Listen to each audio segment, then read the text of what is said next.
I can see you all. Thank you very much for inviting me to talk here today.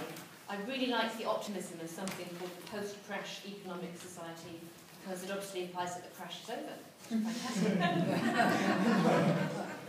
I'm going to be slightly off topic and talk about pluralism in a very indirect way by talking about curriculum reform, which is something that I've been involved in now for a couple of years, and I'm talking about it in a panel session at the Royal Economic Society conference later. So there's economies of scale in talking about it in both sessions. I started thinking about this and about the character of economics when I was writing in 2006 a book called The Soul for Science, came out a year later. And it was a survey of lots of areas of interest in research that have been happening in economics for about 20 years. So it covers, for example, behavioural economics and the overlap with psychology and cognitive science. It covers growth theory, the work on innovation, education and growth, on dynamic models, and on the convergence of the study of developed and developing economies and economic history. It looks at institutional economics and the way that overlaps with some management and organisational theory and with politics as well, and the question about governance and growth, for example. Industrial economics, the dynamics of technology markets, increasing returns, production chains and outsourcing, globalisation and geography, which is what my work in my consultancy is all about. Environmental economics, looking at the costs of inaction on climate change and that kind of modelling, valuing natural resources, looking at negotiation in international fora. Methodology as well, all the new data sets that have come about because of the internet and the work done by historians like Angus Maddison and the big data sets that are now available. Econometric techniques for handling these data sets. Field and classroom experiments, randomised control trials. So all of that going on since the mid-1980s. And it seemed to me, as I collected it all together and read a lot in areas outside my own, there have been all kinds of really interesting economic research. But I realised that that actually wasn't talked about much by economists in public, in media. And what normal people think economics is two chaps in grey suits talking about whether markets are going up or down, and it's all gibberish. So we hadn't been talking in public. There's no public understanding of what economists do in practice at the frontiers of research, or actually in their day job if they're not academics. And also a gap between the kind of research that we do in the profession and what's taught in the classroom, particularly in the undergraduate curriculum. And then, of course, came the financial crisis, and anybody sensible started asking really quite serious questions then about economics. For all that there were some economists who said the financial markets are wildly out of kilter and it's very dangerous, there was definitely an absence of really engaged economic debate about the dangers in the financial system ahead of the crisis. So I think any sensible economist went through a period of reflection then. And of course, normal people, including the Queen, asked where on earth the economists had been. So there was a second gap then, the gap I talked about between research and the curriculum, but the gap also between what economists were saying and teaching and questions that everybody wanted to ask after the crisis. Now, economics isn't monolithic at all, I think, and a lot of people have different opinions about how seriously flawed it is and how seriously flawed the crisis shows it to be. And there are some, and they're pretty well-known American economists in some cases, who say, no problem, we'll just carry on doing what we were doing before. If we're running a dynamic stochastic general equilibrium model, all we need to do is add a little bit of financial friction in there and it'll be fine. But I think we ought to give credit to actually the many economists who, even before the crisis, were working in all the areas that I just described. They were not working in the constraints of the reductionist, individual optimization, equilibrium, neoclassical paradigm models. And I think it's a mistake to characterize the profession as being as monolithic as we sometimes talk about it being. So I don't think you have to be, it's not either or. If you're not a pluralist, it doesn't mean that you're in the neoclassical paradigm. But obviously, it's not a profession given to self-reflection in that way, and whatever economists were doing that was good, they weren't talking about it much, and they certainly weren't teaching it. But I think economics is not unique in its retreat from the real world in university life. There's a blog last week by Professor Mick Moran of Manchester Business School. I don't know if anybody here has read it, but he said the crash was as big an intellectual challenge for political science as for economics. But whereas the latter has begun to recognise this, political science sails blithely and complacently on. It's retreated into its own self-reflexive world and defined the greatest economic crisis of 2 generations as a business of others. Now, I don't know much about what modern political science involves in the academic world, what research they do, so I take his word for it. But I've always been puzzled about why, ahead of the crisis, the anthropologists and the sociologists paid no attention at all to what was happening in the financial sector. And it's just truly bizarre. I know of only one sociologist in the country who's looking at financial markets, and that's Donald Mackenzie at the University of Edinburgh. It's as if they had just vacated the territory and left it to economists. So we shouldn't only blame economists either. But what about now? How do we move forward from where we are? After publishing my book and thinking about it after the crisis and having some conversations, I, on my own initiative, organised a conference that took place in early 2012. Bank of England kindly hosted it. Andy Haldane there has a very open mind about what economics ought to be.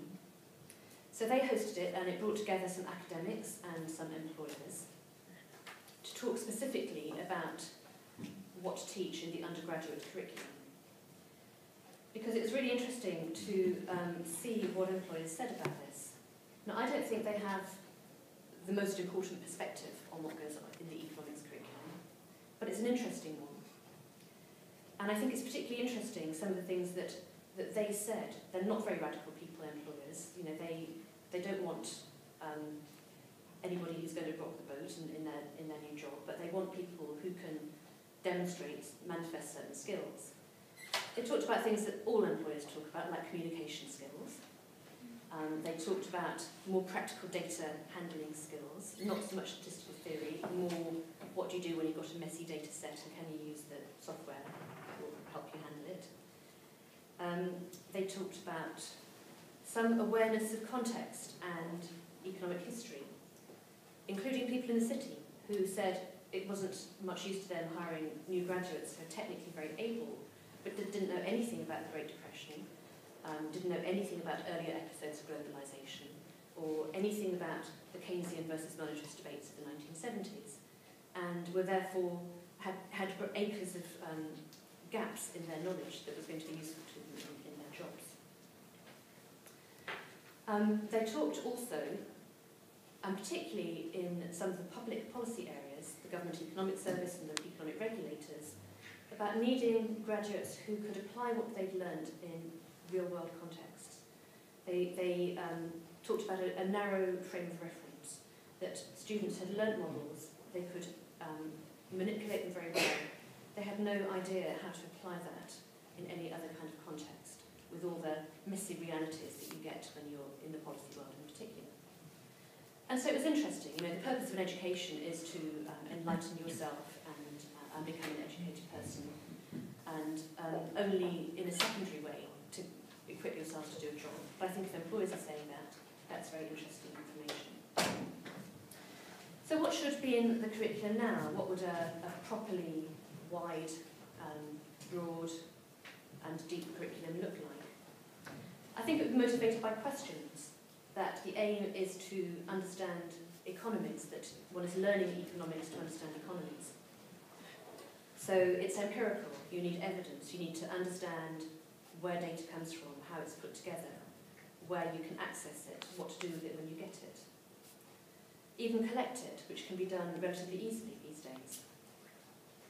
The questions that matter are big questions, questions about distribution, about the environment, as well as about the minutiae of monetary policy.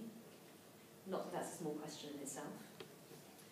Understanding that economies are dynamic, that there is innovation, there's instability, there are crises, that history is necessary. I'm told, I haven't met them, but I'm told there are students who for some years after the crisis were not taught anything about it in their courses, which seems just extraordinary. and also that economies are social, that people affect each other, and that institutions matter. Now, actually, none of these is very radical if you think about the list of topics I talked about right at the start, that economists in various places have been looking at for 20 years or so now. They're all there. It's just that we haven't put them at the centre of what we teach undergraduates in the curriculum. And that curriculum does, in a way, define how people who might not do any economics again when they've left university, how they think about the subject and what they think it says.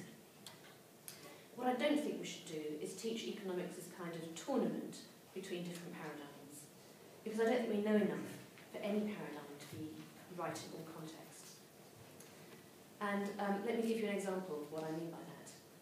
If you carry out certain experiments with pigeons or rats or capuchin monkeys, you find there are contexts where, when they're choosing what to do that will give them a reward of food or something, they behave exactly as the competitive, rational, individualistic paradigm would say they ought to. And I don't think rats and pigeons are more rational than humans. And we know from all the behavioural economics that there are contexts where humans make, quote, non-rational choices. They are choosing according to heuristics or intuitively or through bounded rationality, but they're not choosing like the Mr. Spock of the classic economic model. So the question that poses to me is, when do we apply which kind of model? If they work in some contexts even for the monkeys and the rats, but they don't work in other contexts even for the humans, what we ought to be looking at is what is it that determines the way you think about it in one kind of way, or the way you think about it in another way. And I just don't think we know, we don't have a grand unified theory that works for all contexts. We just don't know enough yet.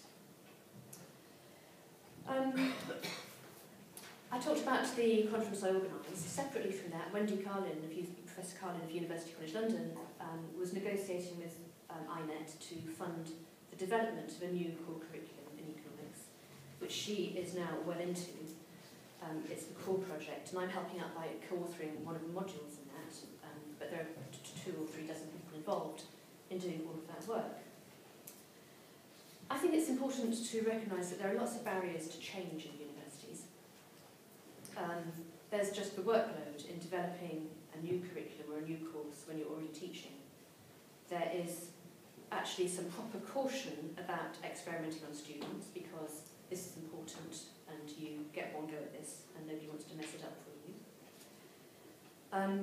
There are the incentives for research, which I don't understand thoroughly because I haven't been in universities. But it's very clear that the funding in the university sector goes to research much more than to teaching. And that in economics, all the incentives are to do a certain kind of research that gets published in quite a narrow range of journals. And I think understanding that barrier and working to change that much more is quite important to help universities change the kind of people that they hire and what they do in the department. There's also just the human problem that some academics have been doing what they've been doing for a long time, and they're the least likely to acknowledge that for the whole of their career they've been completely wrong. And I think, human nature is a factor. There are no textbooks available to teach an alternative perspective, and that's quite a hurdle as well. It makes developing a new curriculum a much bigger task, and that's the problem that the core initiative is trying to tackle. Teachers will be able to pick out what they want from the modules, but they're going to be freely available online, give links to other resources, get updated, so at least that will tackle one of them. But there are other barriers as well. My perception is that some universities are changing, and quite fast by the standards of universities.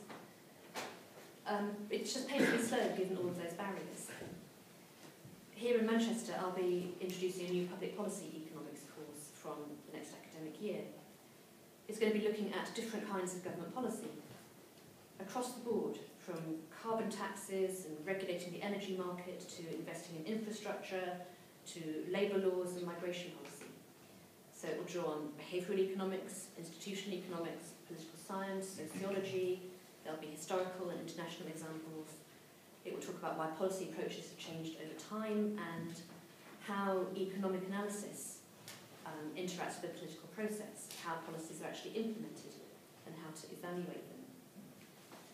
So this is obviously, there's interdisciplinarity here, and one of the things that attracted me to Manchester is that this is a social science faculty, and the academics and students sit within a whole wide range of courses. So there are courses in anthropology or political science that complement this kind of approach.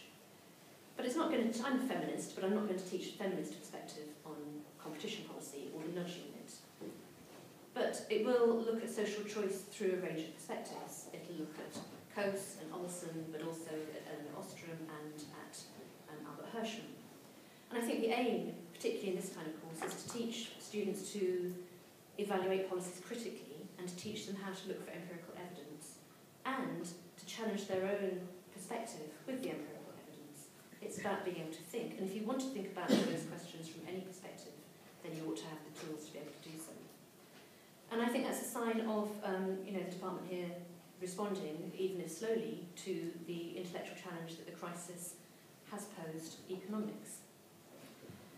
Bringing about any big change in any context is quite a slow and messy business, and you need to have a really wide coalition to make that happen. That's why I wanted to involve employers, because they're definitely a part of that coalition. And student pressure is part of that too, so all power to your elbow. But I would say just be realistic about the constraints and appreciative of efforts to reach out when it's there. Thank you.